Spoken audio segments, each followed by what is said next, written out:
Okay, so talking about Debbie, you shared a story about how a guy was ready to give you XYZ, and Yes. then you prayed to God.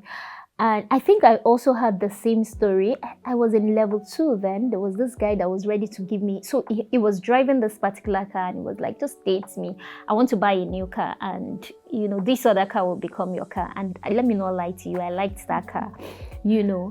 But he just didn't understand why I was setting so much standard. Like, you're doing this thing too much. Are you the only Christian girl in the campus? Are you, a lot of people going to church are doing this thing. I heard a lot of things like that. I also think that there's a place of contentment. There's a role, a major role, contentment plays, because yes, though I needed a car, I wanted to be a big girl on campus. I think every girl or every lady, every young person likes the comforts, the flashy things, but once you have the Spirit of God in the inside of you, there's just this thing that restricts you, the fear of God, do you understand, that holds you back from accepting certain things even though you want it. There's something my mother taught us when we were young, that even though you're hungry, you don't have to eat from anybody that gives you food at that time, because you are hungry. You don't have to eat from any kind of plate. That's how she used to say it. So that has been like a something I hold on to every time I need certain things.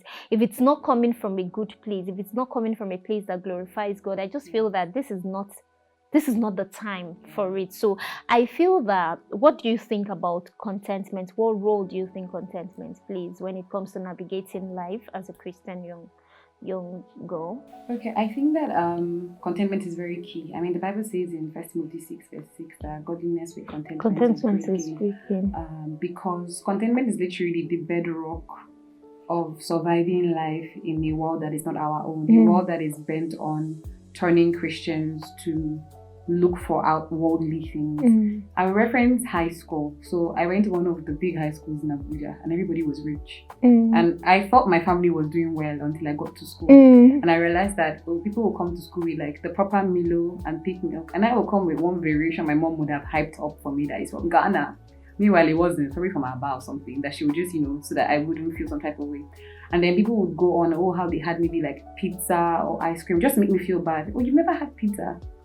And I'll say, initially I'll say, no, I've never had it. And then they will tease me and laugh at me, and I'll be thinking about, I was really young, maybe 10, 11. I'm thinking about how I can steal like some money when I go back to like my guardian's house, so that I can go and buy pizza and come back to school and say, okay, I know what pizza tastes like. But even then, I don't think I really had a relationship with God. But I think God gave me a way out of it. And God, I would just say, I don't like pizza. I'm sorry, I'm allergic to this. I would just make up something. I'll say, I'm allergic to ice cream. But meanwhile, it was because my parents couldn't afford to give it to me. And over time, I actually didn't like these things. When I eventually had access to eat these things, I realized that there was nothing so spectacular about it. And it would have been so weird for me to go and steal just to, satisfy that appetite. Yes. So contentment is something that helps you to resist temptation. It helps you resist temptation. Because my friend and I were having a conversation about human hair, and how when we were in school, it was a crave. If you didn't own a Bone Street, you were not anything. And we couldn't afford Bone Street.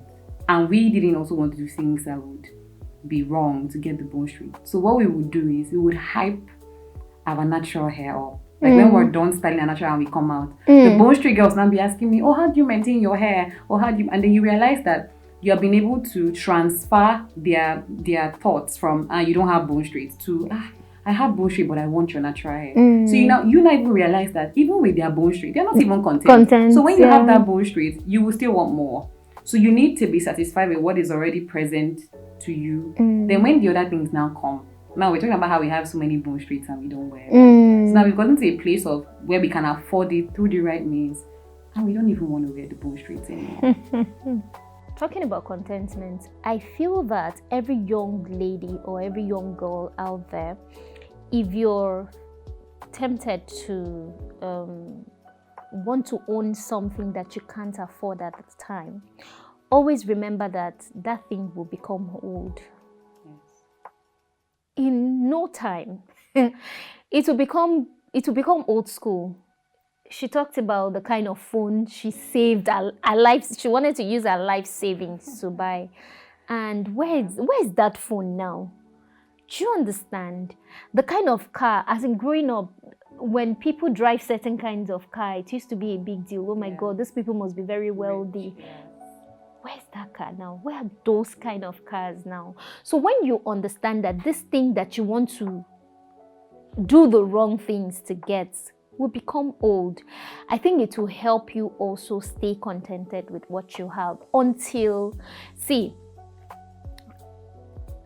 God, our Father, owns the entire universe, right? And if God is your Father, remember that it's just a matter of time. Just the way our parents will not give us, buy us a car at age 7. It's a good thing. Owning a car is a good thing, but is it appropriate at that age? It will hurt you. You probably will just go and kill yourself and other people, at that age. So the car in itself is not bad, but maybe it's not the right time. So anything, that has been my life philosophy, anything I cannot afford per time, it means it's not my time to own it. If I can buy it, fine. If I cannot, I don't have to. I think this will also help you as a young girl trying to, stay away from all of this kind of pressure. Okay? Yeah, and there was something I wanted to add. I feel like we're coming from a perspective of we've experienced temptations and didn't fall. But then there are people that might also have experienced the temptations and fell and feel like maybe there's no way back up. Okay. So for example, as much as I've said, there were times where I didn't, there was also a time when I fell and I fell well. Okay. And it felt like my life had changed for good. I had all the things that I thought I wanted. That's when I now realized that contentment thing that I had heard wasn't in the amount of things, but was in a relationship with God and Him being your peace. Because at that time I had issues with school, and I think I was angry at God for not allowing my life to go the way it was supposed to go, and I felt okay, man could solve this problem for me, and I decided to succumb to some certain things, and I thought I was living good. Until I realized that I was empty, And one thing I learned in that phase is that God is a merciful God. That's when I understood. They say God is merciful, but that's when I understood the message of God. There were decisions that I took in that time that could have ended my life, but God was just waiting for me. Like, okay, you've experienced this thing, Abby. You've seen that there's nothing there. There's something there, but it cannot satisfy you as much as I can. It's not good enough to. Yes, it's like you're pouring water into a basket. You keep pouring and pouring and pouring. The basket never gets full.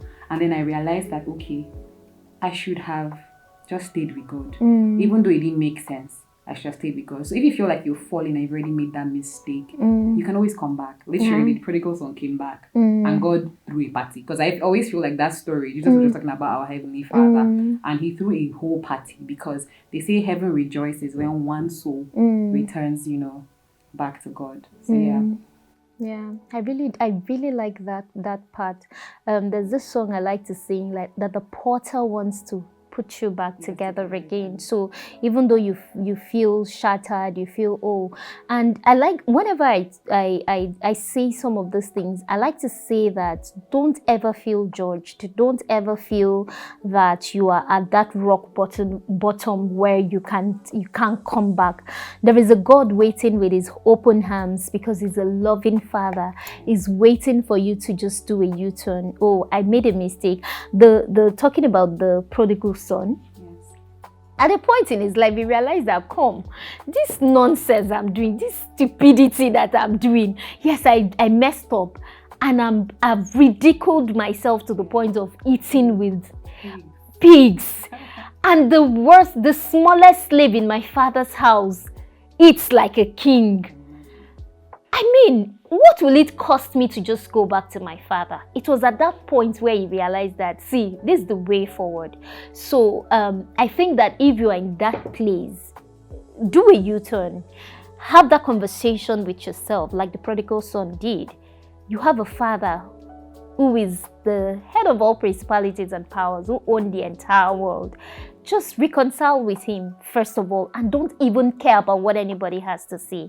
The next time they see you and somebody's saying, oh, were you not the one I saw? Were you not the one I saw with that sugar daddy? Please be quick to tell them that was the me of yesterday. You know, I've run back to my father, and my father has accepted me back.